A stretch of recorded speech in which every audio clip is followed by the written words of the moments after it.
पापा कह रहे थे कि मेरा दूल्हा बड़े शहर से आएगा, बहुत स्टाइलिश होगा, बहुत मालदार होगा, राजघराने का कोई राजकुमार होगा जो मेरी हर ख्वाहिश पूरी करे। लेकिन सिर्फ पैसों से कोई खुशियाँ थोड़ी खरीद सकता है। मुझे तो कोई ऐसा चाहिए जो मुझे खुश कर सके। आप मुझे लूज कैरेक्टर तो नहीं समझ रहे? मुझे हर दूसरे दिन लंबे और चौड़े लड़कों के प्रपोजल्स आते हैं, लेकिन मैं उन सबको फौरन मना कर देती हूँ क्योंकि मुझे खुश करना उनके बस की बात नहीं। आप मुझे लूज कैरेक्टर तो नहीं समझ रहे ना? मुझे दूसरों के बच्चे बहुत पसंद हैं, पर बच्चों के पापा को मैं पसंद हूँ, तो हम सब ना साथ में मिलकर खेलते हैं। कहीं आप मुझे लूज कैरेक्टर तो नहीं समझ रहे हैं ना? नहीं, बिल्कुल नहीं। पापा ये भी कह रहे थे कि होने वाले दूल्हे के पास नहीं जाना चाहिए। मैं आपके ज्यादा नजदीक तो नहीं आ रही ना? बाप रे, भाई तो इसके सामने कुल्फी की तरह जम गया है। ये तो इसको चाट चाट के खा जाएगी। मुझे ना एक डाउट है। कहानियों में तो राजकुमार बहुत लंबे और चौड़े होते हैं, लेकिन तुम इतने पिद्दे से क्यों हो? देखो, ये दिखते बहुत छोटे हैं, लेकिन इनका बहुत बड़ा है। मेरा मतलब दिल है। ओह, अच्छा मुझे एक बात बताइए, आपको तलवार चलानी आती है? देखिए, इन्होंने तलवार तो नहीं चलाई, लेकिन जरूरत पड़ने पर सीख लेगा। फिक्र मत कीजिए, मैं आपको सब कुछ सिखा दूंगी। जब भी जरूरत हो आवाज लगा देना। कैसे? नीला, और मैं हाजिर हो जाऊंगी। ओके, समझ गया। आवाज जरूर लगाना। हाँ, बाय।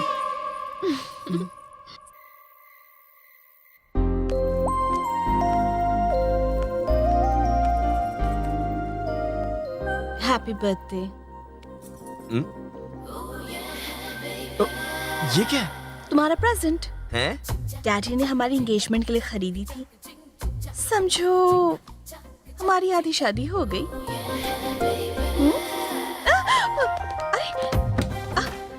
क्या कर रहे हो? आधी शादी हो गई है तो आधा प्यार भी कर ले। सच कह रहा हूँ, आधा ही प्यार करूंगा। छे, शादी तक रुक नहीं सकते? अब शादी में क्या प्रॉब्लम है? मुझे तो फैमिली भी मिल गई है। हाँ? मिल गई मतलब? मैं क्या बोल रहा है यार?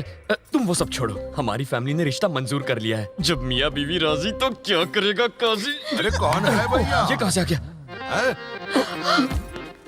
ये मेरे ऑर्केस्ट्रा अंकल है। ये कुछ देख नहीं सकते, आवाज मत करना।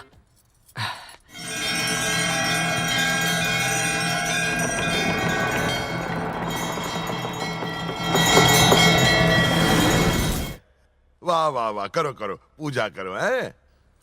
आरती उतारूं, आरती उतारूं। आरती उतारू पर काहे रुके हो? आगे तो बढ़ो। आगे बढ़ने की परमिशन नहीं है अंकल, इसलिए आगे नहीं बढ़ सकता। अब पूजा करने के लिए काहे की आरती परमिशन? उतार। राजकुमार! ये आफत भी आ गई। राजकुमार निकलो यहाँ से। सूर्या, अरे आप क्या कहाँ कर रही हो? सूर्या तो अभी पूजा कर रहा है, उसको डिस्टर्ब नहीं करो। हैं? आ गया, आ गया। चलो हम साथ में करते हैं ना पूजा। चलिए ना। हाँ, दोनों साथ में करो। मेरे फ्रेंड्स कहते हैं कि लड़कों को पायल की आवाज बहुत लुभाती है। तुम्हें भी ये आवाज लुभा रही है ना? ये जगह खाली है ना? सच सच बोलो।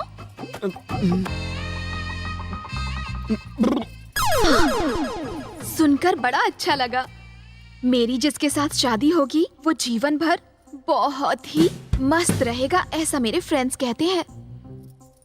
आपको भी ऐसा लगता है ना? ये क्या है? बुकिंग है। बुकिंग? मेरे पापा ने ये हमारी एंगेजमेंट के लिए खरीदी थी। आपको एकदम फिट आई है ना?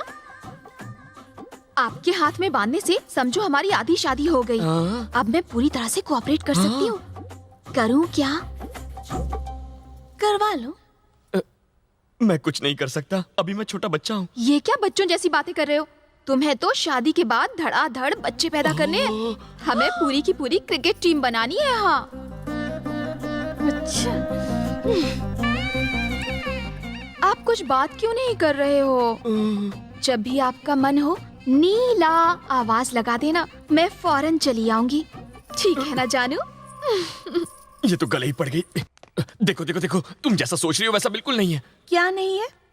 उसने बुकिंग करती, कोऑपरेट करती है, पायल की आवाज सुनाती है।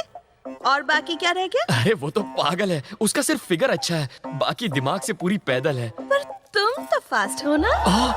हे भगवान, मैं बनो मत। धड़ाधड़ दर्जन बच्चे चाहिए। एक दर्जन बच्चे के लिए कितनी शादी करोगे? घूंसा मार के दांत तोड़ दूंगी। फिगर अच्छा है, फिगर। ये दांत तोड़ देगी और वो मेरा पीछा नहीं छोड़ेगी। हे भगवान, ये सब लफड़े मेरे साथ ही क्यों होते हैं?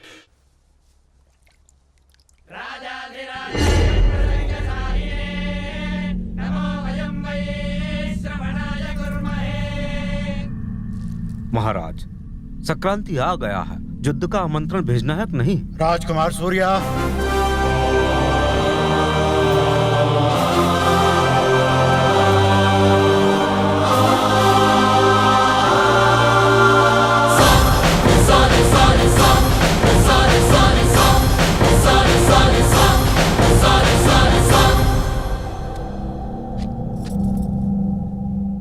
इनको कह दो कि हम कल युद्ध का आमंत्रण लेकर आएंगे। मैं कल युद्ध का आमंत्रण स्वीकार करने आऊंगा।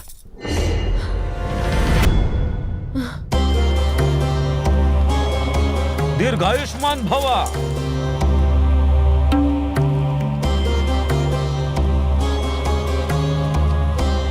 राज प्रताप, राजकुमार को उनका राज्य दिखाया जाए। आप भी चलिए, सैर हो जाएगी। तुम अकेले जाओ। अकेला क्यों जाऊं? अरे बाप रे, ये रथ क्यों ला रहे हैं? हम गाड़ी में जाते हैं ना। रथ में सवार हो जाओ।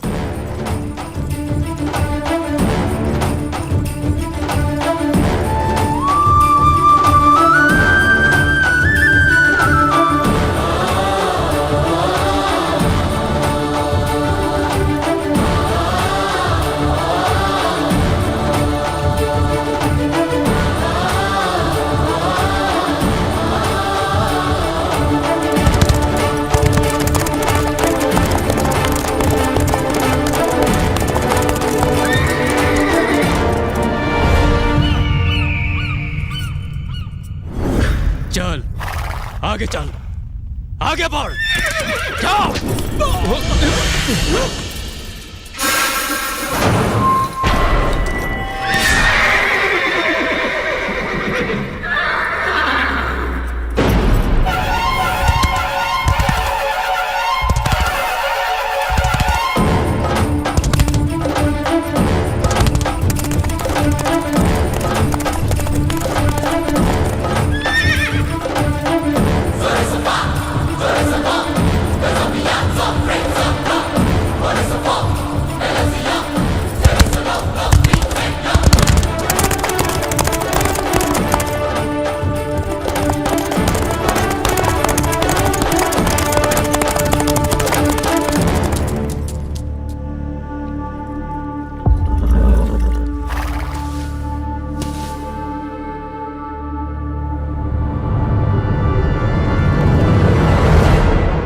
ये कौन है रे? सूर्य नारायण प्रताप। इसको मरने की जल्दी है का? मूंछों को ताव और जंगा पर थाप दे। जांग पर थाप मारूं? लेकिन क्यों? दुश्मनों को ललकारने की ये हमारी परंपरा है। ये कैसी परंपरा है?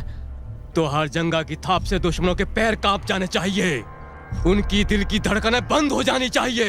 उन्हें ललकारो। करता हूं ना, इतना गुस्सा क्यों करते हो?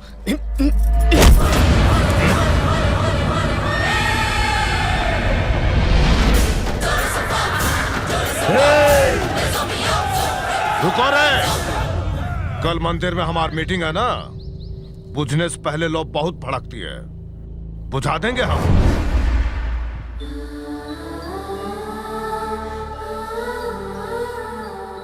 सूर्या को दे दो।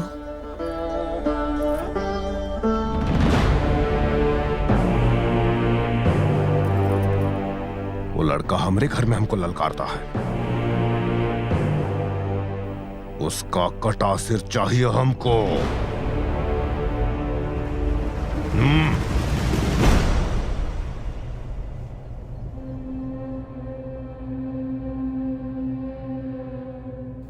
तो क्या मुझे वाकई युद्ध करना पड़ेगा?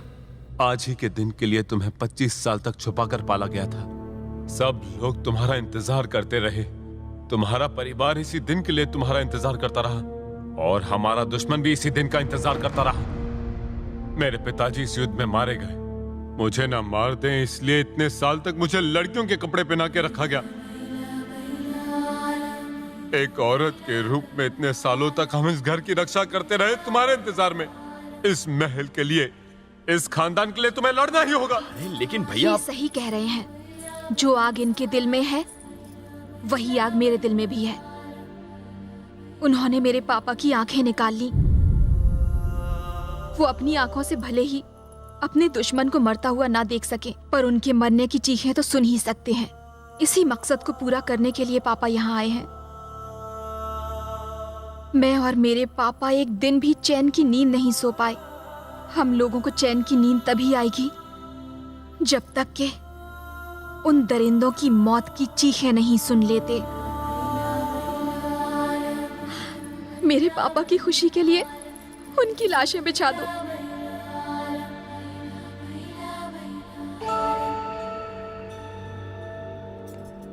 मैं बस अभी आया। सुनो, मुझे तुमसे कुछ कहना है। मैंने तुमसे झूठ कहा था। मैं यहां का राजकुमार नहीं हूं। तुम्हारा प्यार पाने के लिए मैंने इनसे मुझे गोद लेने को कहा। मैं ही तुम्हें यहाँ लेकर आई हूँ। क्या? हाँ सूर्या, दूसरे अनजान लोगों की जान बचाने के लिए अपनी जान की बाजी लगाते देखा तुम्हें तो मुझे लगा तुम यहाँ के लोगों को भी बचा लोगे। तुम्हारे जीजा जी को गर्व है अपने पिता की शहादत पर। नीला को अभिमान है अपने पिता के बलिदान पर। लेकिन मेरे पास गर्व करने के लिए कुछ नहीं। मेरे पापा ने अरबों रुपए कमा लिए, लेकिन अभिमान नहीं कमाया। उस अभिमान की ज्वाला मैंने तुम्हारे अंदर देखी। तुम्हारे अंदर की आग इस बुराई को खत्म कर देगी। मैं नहीं जानती मैं तुमसे कितना प्यार करती हूँ, लेकिन इतना जानती हूँ कि तुम्हारे बिना मैं मर जाऊंगी।